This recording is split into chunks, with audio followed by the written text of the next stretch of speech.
Subnautica is not a horror game. Well, according to the game tags at least. But the question on why it's so scary and if it should be classified as a horror game is still up for debate. But I think I have a reason that supports both sides. You are the reason Subnautica is so scary. I'd like to start by talking about a cycle I've created that I think continues throughout the beginning of the game. Before explaining the cycle, let me set up a quick scenario. After the Aurora initially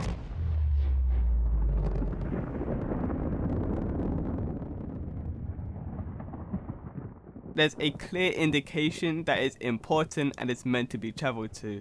When I was first playing, I had only really explored the safe shallows and kelp forests. This means for me, when I travelled to the Aurora, I not only couldn't get to some of the sections, which I've just added to highlight that I would likely have to go back, but the scariest things I had experienced up to that point that was actually dangerous was the stalker. Oh my god, you fucking need to...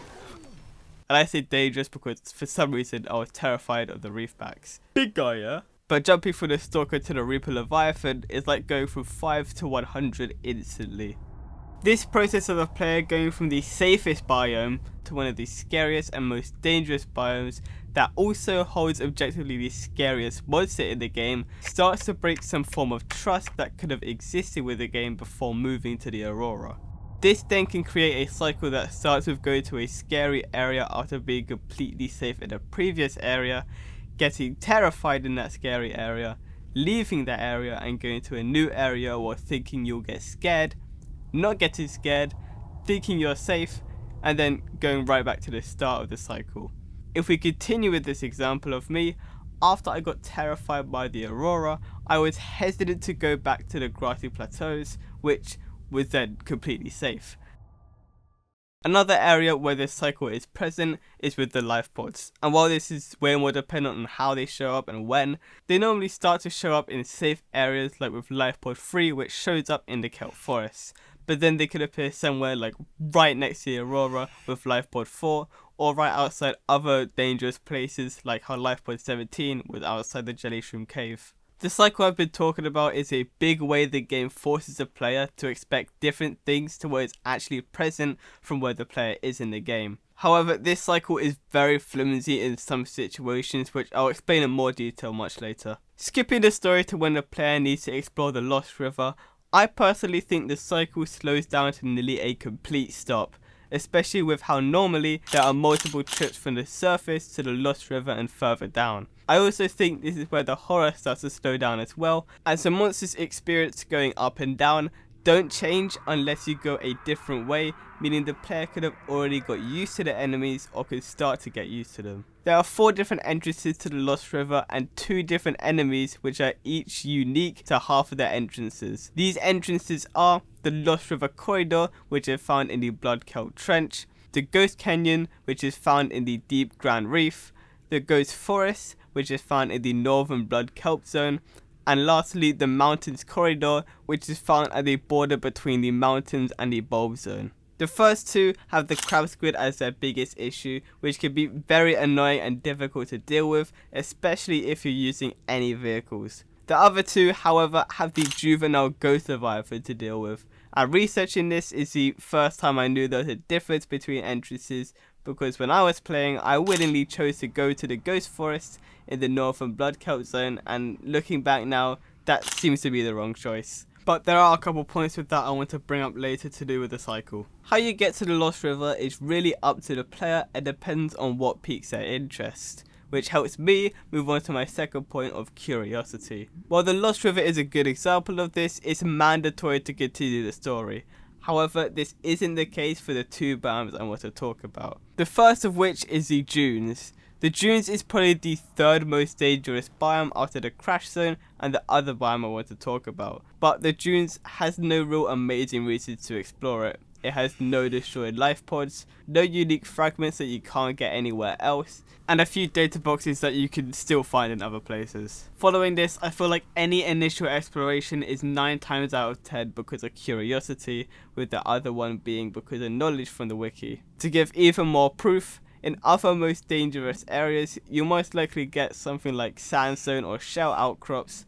However, with the dunes, all you can get are the outcrops you'd find in the starter areas like the safe shallows or kelp forest. The reason the dunes is so dangerous is because it has a whopping 8 Reaper Leviathans, which is only 2 less than the crash site, which is insane for how different the loot is compared to the crash site. The final biome I want to talk about, and probably the most dangerous, or at least the most scary, is the crater edge.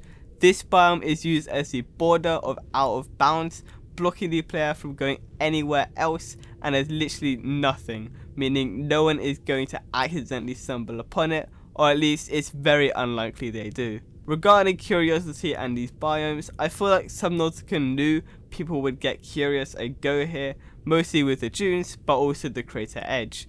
The reason I think the game knew is because, as I said, these are the most dangerous places in the game. For example, on the wiki for the crater edge biome, the points of interest part of the page only says death, because of the adult ghost leviathans, which unsurprisingly are bigger and more deadly than the juveniles.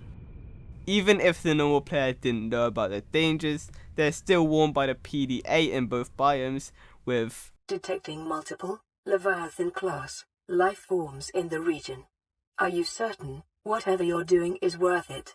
For the dunes, and warning, entering ecological dead zone.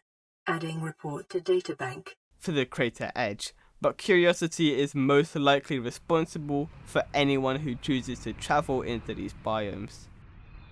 A big reason for this video is because every time I would try to find out why some people found Subnautica scary to support my arguments, most comments on posts asking, for example, why it wasn't classified as a horror game or if other people found it scary, mostly disagree with it being a horror game. While a lot of this video has been me explaining why I think it's scary because of the player, I wanted to highlight how some people didn't find it scary at all.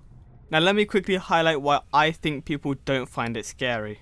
Earlier, I mentioned how the cycle is flimsy in situations. The main situation is if you're playing the game more than once the full way through, because if you expect what each biome's gonna have and where each monster is, you can't have any trust broken as your expectations are always met. One thing with this point is that even though you can't have your trust broken, it can sometimes even make the horror worse, because if you go into specific biomes, you know there's going to be some type of monster that could jump scare you or chase you, meaning you end up being very tense while exploring. I want to give another way this cycle is flimsy. Earlier, I was speaking about my experiences with the Lost River, and even though I was in one of the most dangerous entrances, I didn't interact with a single enemy, which breaks the cycle, as if the current dangerous area isn't scary, I don't carry those expectations to any new area, meaning it's completely broken.